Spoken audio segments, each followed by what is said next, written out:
Hi everyone, and thanks for joining me here on Herzography. Had some questions and a little bit of a follow-up on a previous video regarding filters and using them on your cell phone. So I just received my adapter in and just want to go through a little bit more in detail of using filters on your iPhone.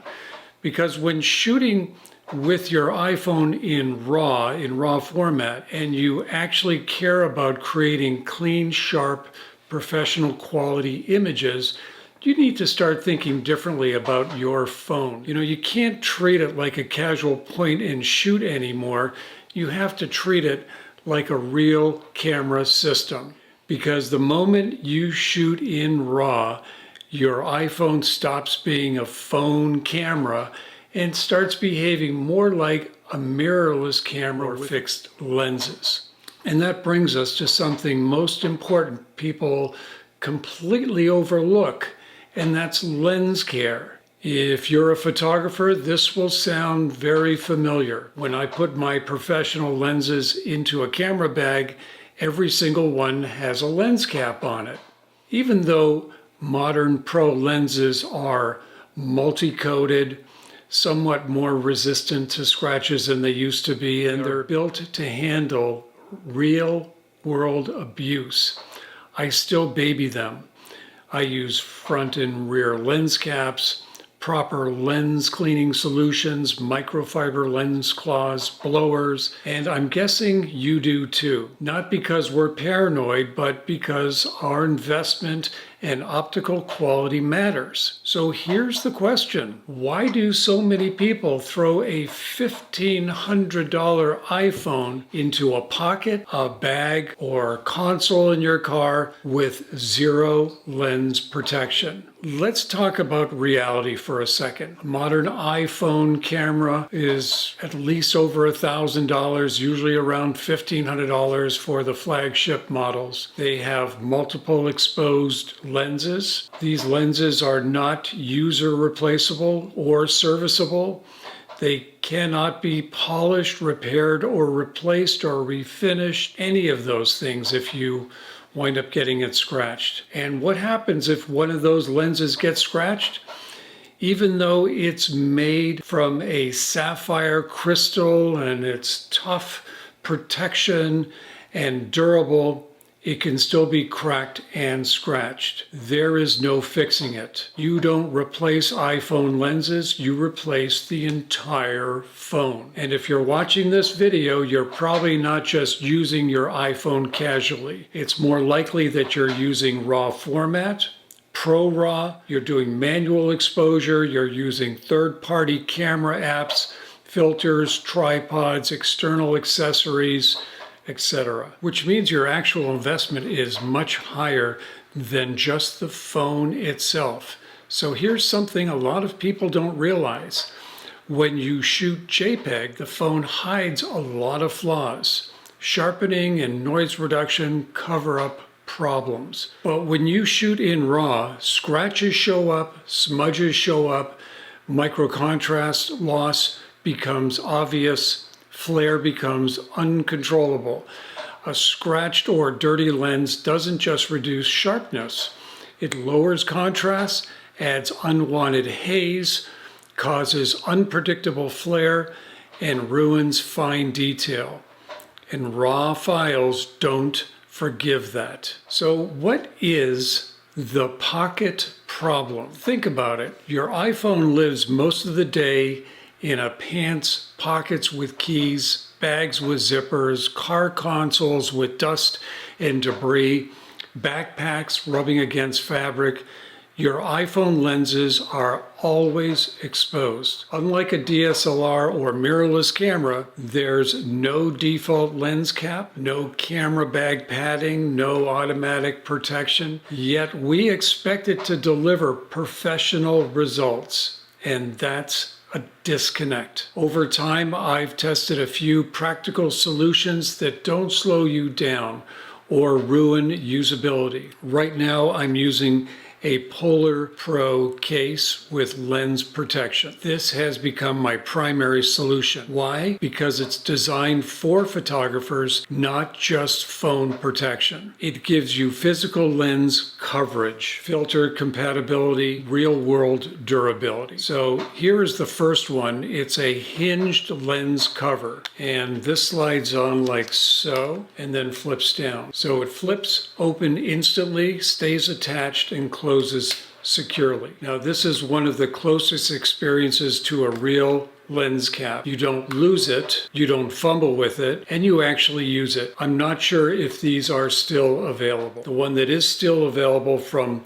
Polar Pro is this one here, and this is the slide-on lens cover. Now the pros are it's simple, it's lightweight, it's minimal. Cons, on the other hand, is that it's very easy to misplace it, and I think the replacement on these is like $20 or $25, and it requires one extra step because you're taking it off and now you need to put it somewhere. I'm hoping at some point these might become mag-safe where I could just stick it on the back here, but they are not yet. But once again, it's just real handy. Yeah, I know when I turn my camera on and everything's black, or, you know, maybe it's blurry if I have one of these caps on and I turn the camera on and it's like, okay, what am I doing wrong? Everything looks really fuzzy until it's like, oh yeah, I need to open it up.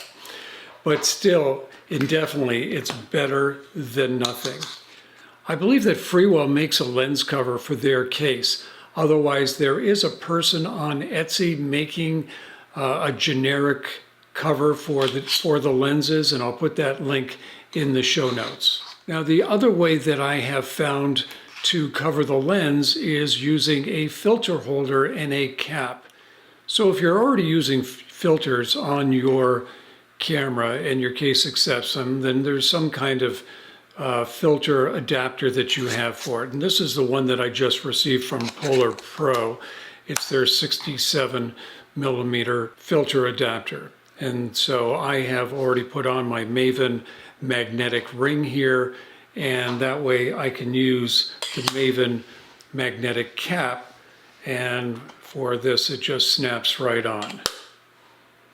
Now, sometimes if I'm shooting for the day, I'll just leave this on, and that will keep the lenses very well protected. It's also a very familiar DSLR mirrorless camera workflow, and of course, you lose a cap, you replace it. Just has a very natural feel for us as photographers. So isn't this inconvenient, using some sort of cover for your lenses on your cell phone when we're so used to just tossing our cell phone right in our pocket? So let's address that common objection. Yes, it is inconvenient, but let's flip that around. Would you put a DSLR lens in your pocket without a cap? Toss a mirrorless camera into a bag uncovered? Leave a $2,000 lens exposed to keys and dust? Of course not. Yet that's exactly what we do with our phones while expecting professional image quality. It's just a small inconvenience now that prevents a very expensive problem later. Now, there are protectors that go right over each lens, so let's talk about those. They are cheap, they're easy to pop on, very popular, but here's my concern. Are they 100% optically neutral? Are they free from color shift, free from distortion, free from reflection issues? It's been noted that they can reduce image quality and interfere with the LiDAR sensors. Adding layers of glass can slightly affect photo clarity. They can introduce glare, cause haziness, or interfere with autofocus. I don't know. And I wouldn't put unknown glass or plastic in front of a $2,000 Pro lens system or a camera system I rely on. So personally, I wouldn't trust that solution for serious photography. And here's the takeaway, in my opinion. If you're shooting ProRAW, manual exposure, landscapes, architecture, commercial or serious work, your iPhone is no longer just a phone. It's a fixed lens camera system, and that camera system deserves protection, care, thoughtful handling. A scratched iPhone lens isn't an inconvenience, it's a total loss. So as a little add-on, here are some of the filters that I'm using with my iPhone. I have everything from a half fill to polarizers, whether it's linear or circular, neutral density filters, infrared filters, gold streak, blue streak for anamorphic results, different show glow filters. Here I'm using this half fill, which is very strong, as you can see, again with a linear polarizer. And when you put the linear polarizer in front, now you have variable density. So we have a variable density half fill filter, which is very cool. Solid neutral density filters for professional videography. And if I needed something that was going to be a variable density filter, then I already have my linear polarizer, and I can take my circular polarizer, and now I have what is known as a variable density filter. And so I've just created that one. And some people have said, well, maybe the polarizing filter isn't dark enough and I'm in really, really bright sunlight. Well, in that case, this is a 3-step neutral density polarizing filter.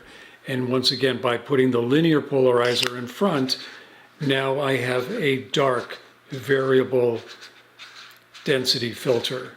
So it gives me a lot of flexibility with using separate filters all on the iPhone. In 67mm has become a very, very popular size for cell phone photography. And best of all, let's say if I'm out shooting and I have, here's a circular polarizer and I have that on. Maven makes magnetic lens hoods, so this really is a pro setup, having a lens hood available for the cell phone. Then I'm going to a different location, take the lens hood off and put on a lens cap. Or if I have my hood on, I want to leave it on, I can just pop that in there just like that. And now my cap is in there inside the lens hood. And everything is just so easy to take off. If I want to keep these filters together, great, then I'll just use one of Maven's rear caps and just travel around with this little package. And where I get to where I'm going to, then I could just take off the rear cap, put my filters right back on. The inconvenience that we think about with cell phone photography really isn't there when you think that, yeah, that's what I would do with my pro camera. So try to think of your cell phone as your pro camera, since that's what we're using it for in many, many instances, and treat your lenses the way they should be treated, like professional pieces of glass. I hope this video has helped you rethink how you treat your iPhone camera. Give this video a like because it really helps the channel. If you want more real world photography education, gear insights, and practical techniques, please consider subscribing and let me know what lens protection solution you are using or not using at this time. But thanks for watching. I hope you've enjoyed this video here on Herzography, and I look forward to see you in the next one. Because remember, practice doesn't make perfect. Only perfect practice makes perfect. Now get out and shoot.